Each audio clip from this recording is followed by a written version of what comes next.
Hey guys, what's up? This is Falsebooles123 and this is day 47 of our daily quarantine vlog. So, I've been doing a little bit more rearranging with my ideas. I've been trying to do a lot more brainstorming for it. And so I think if push comes to shove, I should be able to squeak out some pretty interesting daily vlogs that I just would not have the time, not only the time for with my weekly vlogs, but I'll be able to showcase a lot more smaller, intricate pieces of just things I've written or things I found online that I wouldn't be able to show you in a traditional weekly vlog.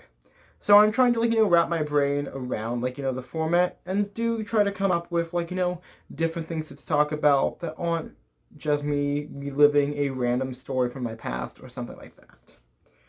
Obviously, if I have a good storytime moment, I can, tell that, but I don't really do well with narrative-focused stories, and I think that is probably a weakness of mine. It's just never been anything, I've never been good at narrative writing, and so I'm not the type of person that would ever write a memoir, because I don't really have that many stories all of my own that I feel like telling. When the subject comes around, I'll have a story, but I'm trying to think one off the top of my head. It's all about context. Now, that wasn't really what this episode's about. I just kind of wanted to, do a little bit of housekeeping, try and, give you an update on, the daily vlogs, because I want to be honest and transparent about the process, and I feel like daily vlogs are the right area for that, to really discuss the minutia of the day-to-day, since we're daily vlogging. How about that? Now, kids, what the fuck did you click on this video for? Was it a False Bulls music corner? It was, all your precious. So Ryan, what is today's topic for our music corner? And that would actually be gangster rap.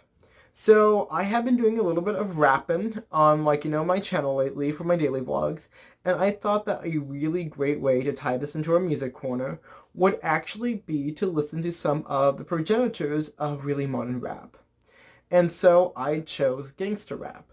For those that are uninitiated, if I understand correctly, gangster rap is a period of the 80s and 90s where rap music basically centered on a lot of the defranchisement of African American culture.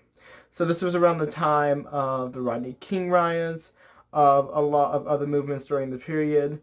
And so pretty much there was a lot of disenfranchisement among black youth.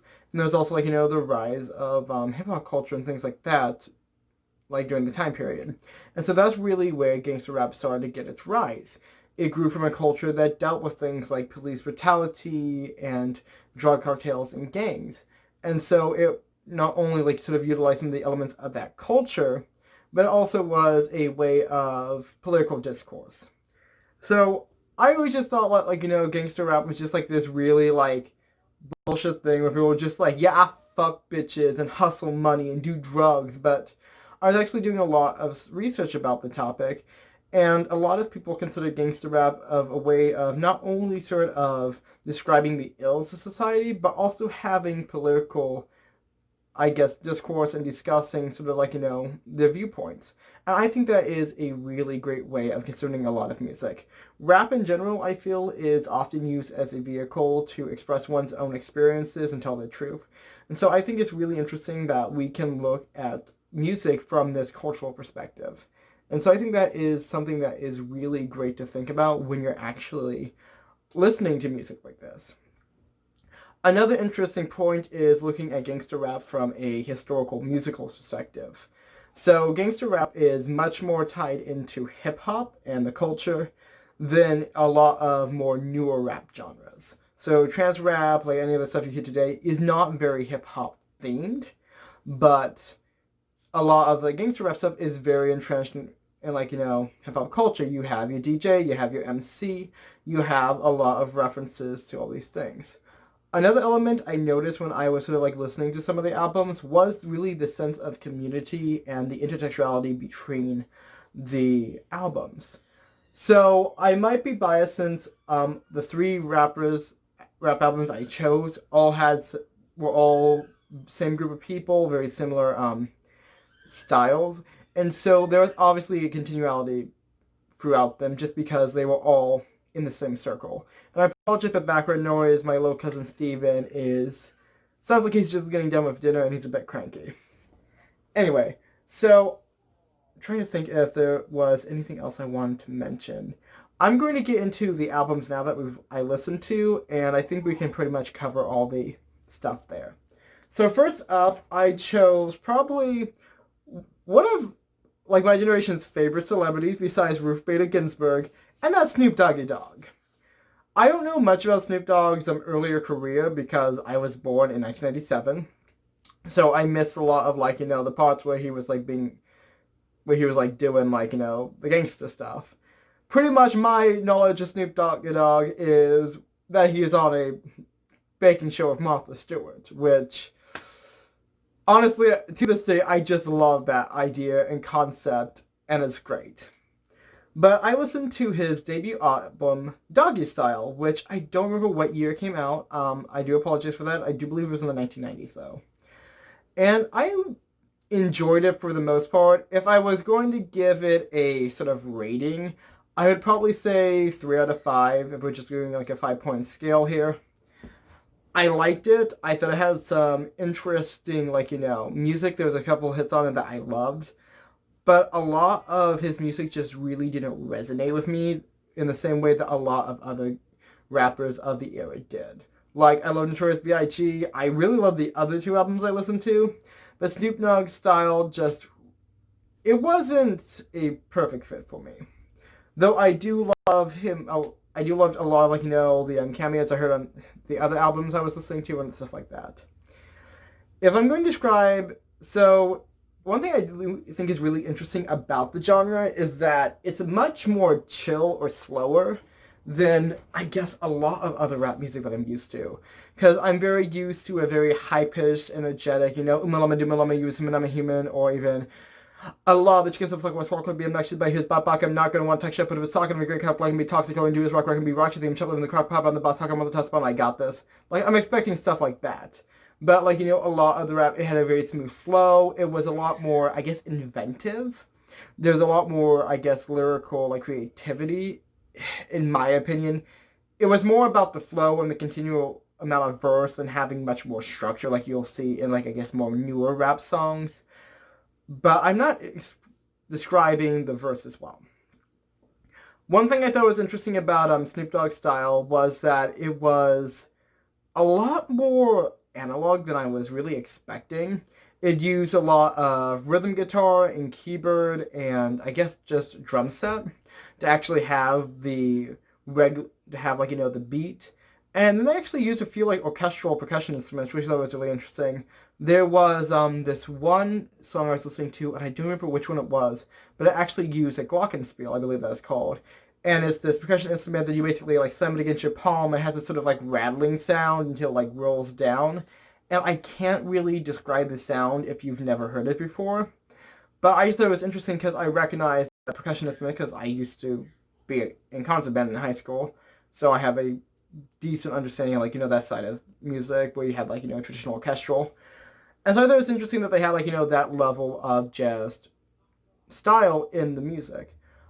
I don't really have much to say about the album. I thought it was pretty good. It had some, pretty fun songs.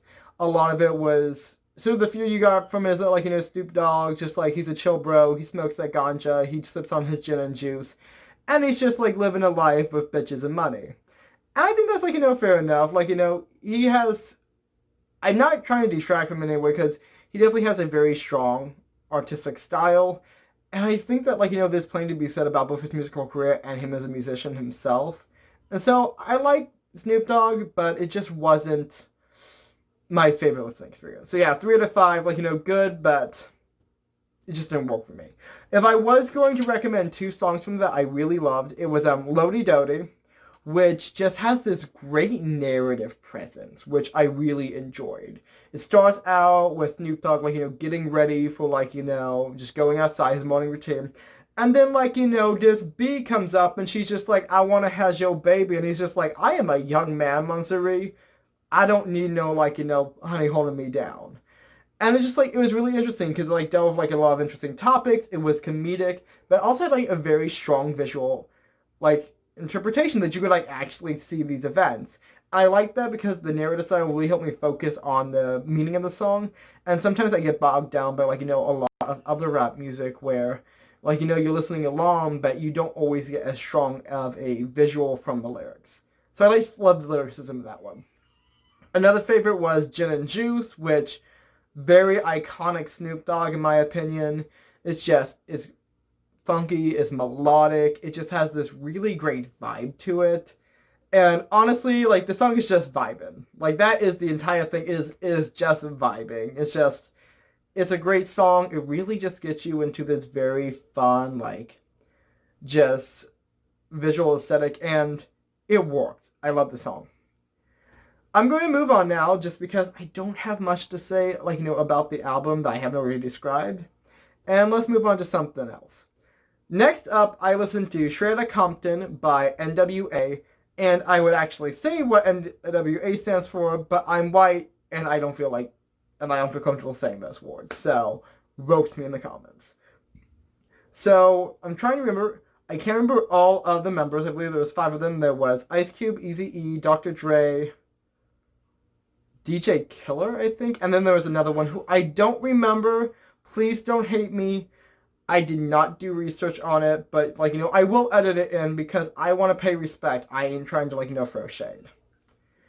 And so, pretty much, one thing I thought was really interesting about the style that I noticed immediately is that it was very strongly breakbeat, which I was reading a little bit about this before I filmed the video, and it was actually kind of interesting because breakbeat had become very, I guess, popular in the genre, and so it was interesting to hear that, because I definitely noticed how a lot of hip-hop music influenced breakbeat in general, and so it was interesting to hear how, like, that hip-hop background really affected it.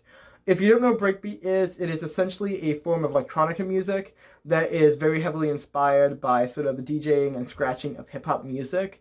It uses a lot of that musical sound, while also being more of the instrumental portion of it. So basically, you'll have things like scratching and other, like, record effects, while also having this very, almost chiptune heavy, like, synthesizer. And so basically they have, like, the breakbeat sound, and it was fantastic. I did not hear an amen break, though, which I'm still, like, keeping my ear out for that, because, it's like, the, Wilhelm scream of music. But it had like a really fun and just vibrant background, just because of that sort of, like, style. One thing I did notice was they did, like, they paired off between, like, all of the different rappers really well. They introduced themselves. They have that sort of, like, ensemble mixture, which I thought was really enjoyable. And I also appreciated that they did have some political commentary in the album, which I was really hoping to hear, because that's kind of like, one of the high points of gangster rap. That's where you get stuff like, Gangsta's Paradise, or, there's this really great Notorious B.I.G. song that I don't remember the name of, but I will edit it in when I figure out which one I'm thinking of, just because I love it. And so it's great that we could hear some of that. I thought it was really fun. One thing I really do enjoy with a lot of the albums I was listening to was sort of just the complexity of the music. And that is one thing that I wasn't expecting from the genre, is that, like, I'm used to, like, rap music being, like, you'll have, your music, but there's a lot more to it. There's much more layers to the music than I'm used to with regular rap music. You had sort of, like, a lot of ensembles, so you would have guest stars. I believe it was called the Queen of Rage. She was one of the guest artists on it, and she actually has a really fascinating music career, and she did a bunch of background vocals and some verses on, like, I believe all 3 of the albums, if I remember correctly, because she was just in the air. She was, like, part of the, like, sort of ensemble, sort of the circle. And she was fantastic. And I actually really like that they had, like, a female rapper that was, like, part of their friend group that actually, like, was on their albums. And I just thought that was so cool because she could spit game. And I like that they had that inclusivity, that there was, like, that sort of, like, diversity in their music. But they also had, like, a lot of they had sort of more funky soul singers. They had, I might be confusing some of the albums. They had, like, they had background singers, they had scatting, they had, like, so it was some Foley work in a lot of the albums where there was, like, police sirens or people pouring, like, bottles of alcohol. And so there was just this vibrancy in that. But there was also a lot of other just backing vocals and other sort of like, little tidbits that added a lot of texture and vibrancy to the rap. And so I liked that they actually had that level of just complexity in the music. If I'm definitely going to rate Straight Outta Compton 5 out of 5, I thought it was fucking amazing. I loved it. And I'm going to recommend 2 songs for you as usual. First, Fuck the Police, coming straight out of the underground, of course. I thought it was really great. It had a really strong political message. And it was also very fun because it's a little taboo. It's a little, aggressive. But it also has some very deep, stuff that it's talking about. Because it's talking about police brutality and racism and, how people, treat them because, of where they come from in their background. And so I think that was really great because they actually have a message to say instead of just being Gucci Gang or whatever. There was actually something behind it. And I think it's just a very dynamic and interesting song that has, a lot of meaning to it. And it's also, super edgy and memey, so, it works. Something to Dance To was another great song I liked from the album, though I really love the album. I thought it was really great. I completely understand, why everyone recommends it, why everyone talks about it, just because it's such... I thought it was, fantastic. Something to Dance To had a bit more of, actually had a dance vibe to it, and so it was fun, because I didn't, expect the sort of, sort of club beat to be happening for, this rap album, but I liked it. I love when albums have some more diverse, styles of music, where, you'll have that one slow song and hear, something like that, and so I thought it was a fun song. I'm going to move on, though I definitely recommend that album. I thought it was really good. And we're going to get on to my third album of the evening, and that's The Chronic by Dr. Dre. So, it's really interesting, and I do want to talk a little bit about the history of the album. As far as I understand it, I am not a historian. I am not, super well versed in this genre or the history or any of these people's musical careers. So I do apologize if I make any mistake about it. Please correct me or provide more context or education down below in the comments. I would appreciate it just because this helps me learn more about it, and I want to present this as best as I can, which probably means I should have done a bit more research, but I just wanted to talk to you about it because this is a new experience that I got to talk about and really enjoy. So The Chronic by Dr. Dre. If I remember correctly, this was after, so Dr. Dre basically left Niggas of Attitude. And I believe it was due to financial reasons, though I don't know the exact details. I didn't look that far into it. But essentially, he left the group. And from the album, I do feel like there's a little bit of animosity. I mean, he did say that Eazy-A could suck a dick, so I mean, I'm pretty sure the symbolism for that is fairly cut and dried. And another interesting point was that Snoop Dogg actually debuted on his Chronic album. He was a guest rapper, and he actually takes some of the verses for a few of Dr. Dre's songs. And so I thought that was really interesting. I liked how they're with that camaraderie. I like how they'll reference. I love how all of these albums would reference other people in the would reference other rappers, how they would have different rappers in some of the songs, Dog Pounds was in a few of, the songs of the albums I mentioned today. Queen of Rage was, in, I believe, all 3 of these albums, once again, she was, you would hear her, in bits and pieces, and you'd think, oh, wow, this, is great. And so, they would have, once again, all of these people, joining them. And so I thought it was really interesting that they had, all this inclusivity and that there was so much history behind this one album. Moving on to the sound of the album, once again, it is very stylistically different beat-wise from the other 2. So where Snoop Dogg was much more analog with the rhythm guitar, with, the drums, and it was also like that, and where N.W.A. is very clearly breakbeat. I was actually reading that Dr. Dre sort of pioneered a form of beat called G-Funk, which is essentially where they would take the gangster rap and they would sort of mix in a lot more of 60s and 70s funk music to it. So in Dr. Dre, they had a lot of this very soul-like scatting sort of vocals in a few of their songs where this just very I guess, lounge singer type singer was doing these very soulful, like, vocalizations, and it works. It has this just fantastic, I guess, sound to it. And so, like, he also incorporated a lot of sort of, like, the elements of funk to it, a lot of the samples into that. And so it was a very different sound than, like, we really heard from the other two. I believe that Snoop Dogg did include some G-Funk in his album. I know he has a song called G-Funk on his album. So I do think there was, like, some inspiration from that music. Another interesting element that I really liked with Dr. Dre's album was that he had several skits throughout his entire album. And I believe that, I don't think that was unique just to his album, but he definitely had the most of them that I saw. I know Snoop Dogg had one at the beginning of Doggy Style. I'm sure Compton had at least one skit, but I know Dr. Dre had at least three, if I'm thinking correctly.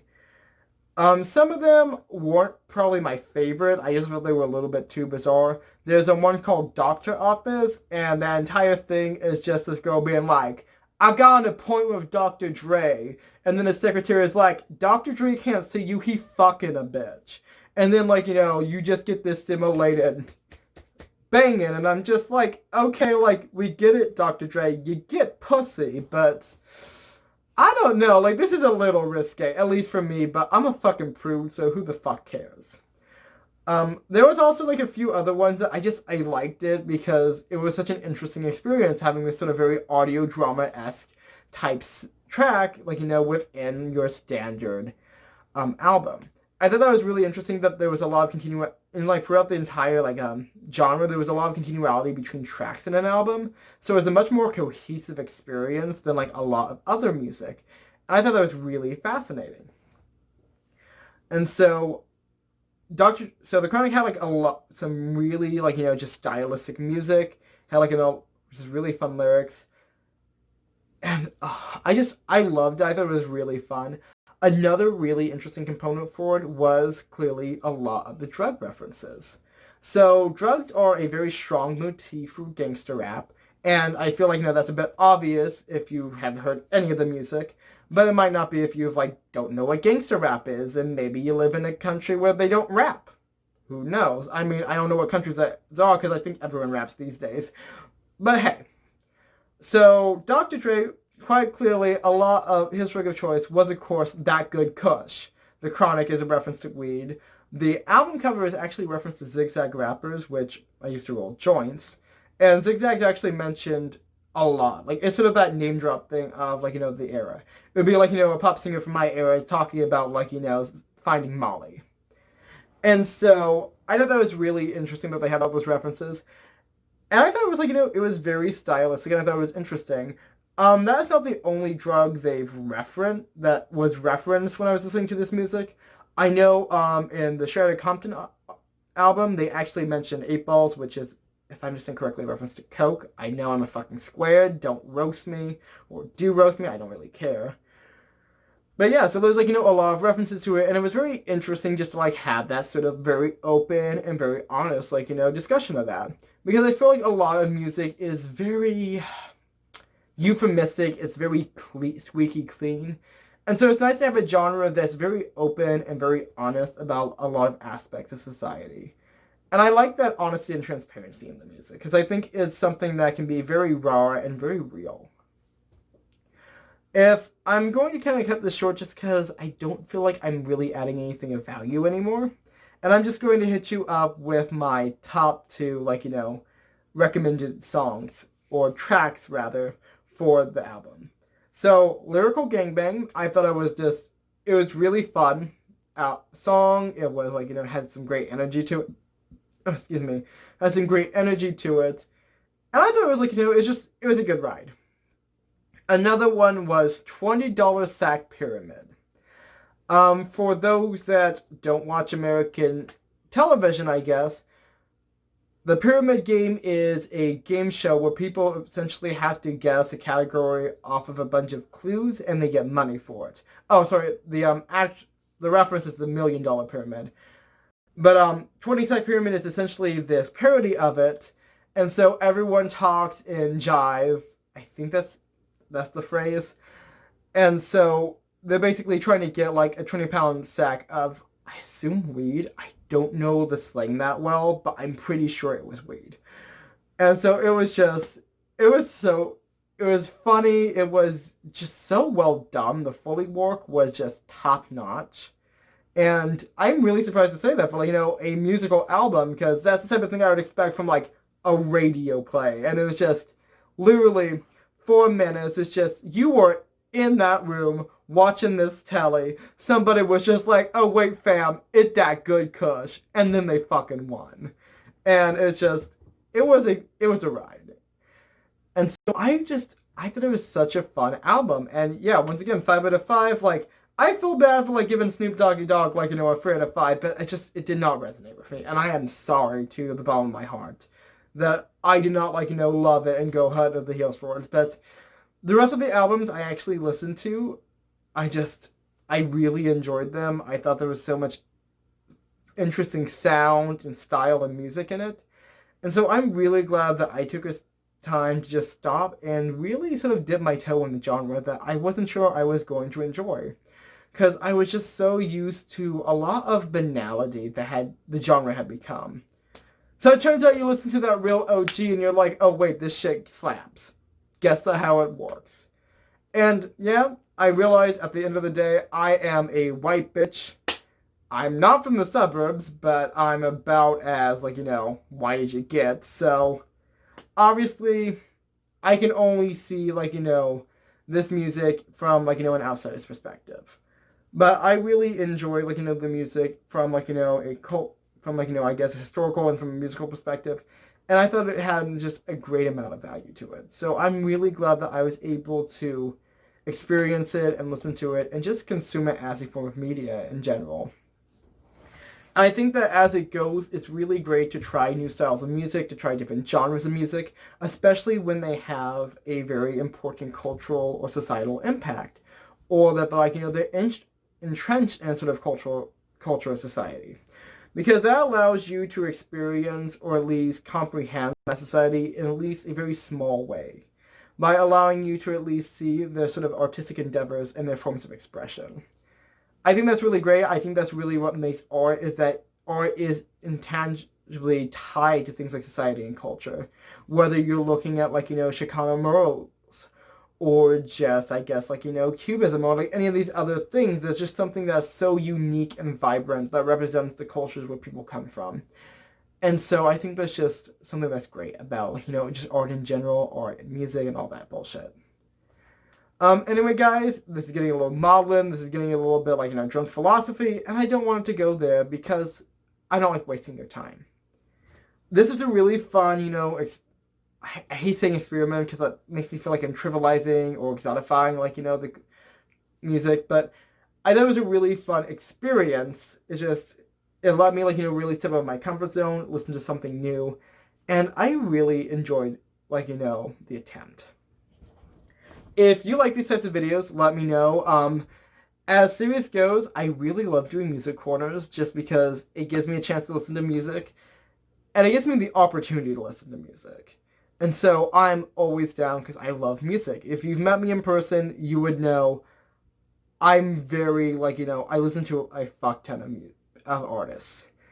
If you have any suggestions for music I should listen to, like any sort of themes for my music corners, because I like to theme them, I will listen to 3 random, like, artists and tell you about them, but it's funner if you have a theme.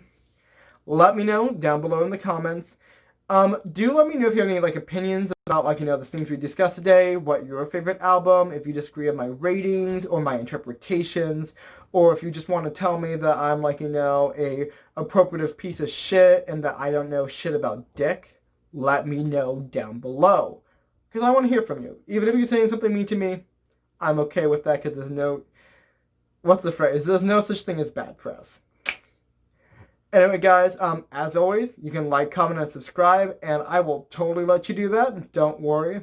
And of course, feel free to share this video. If you have a friend up there that's, like, wants to rage quit about, like, gangster rap, or just wants a fanboy or fangirl over it, hey, I am down for that. Let's make some noise and just have so much fun with it. Like, want to hear from you, want to talk to you in the comments. Like, I want to meet you guys. Like, not physically, because that would be weird. Like, we're strangers. But in like, a friendly internet way, Anyway, I'm ruining this. I'm terrible and I'm sorry, but hey. And I just want to let thanks. Thanks for watching. Thanks for being there. Thanks for, being a subscriber. It really means a lot to me. And I hope that, you're staying cool out there, during the quarantine and not going, fucking bonkers. Because I am. Have you met me? I'm going fucking crazy. Anyway, guys, this is Falsebooles123, and I'm signing off.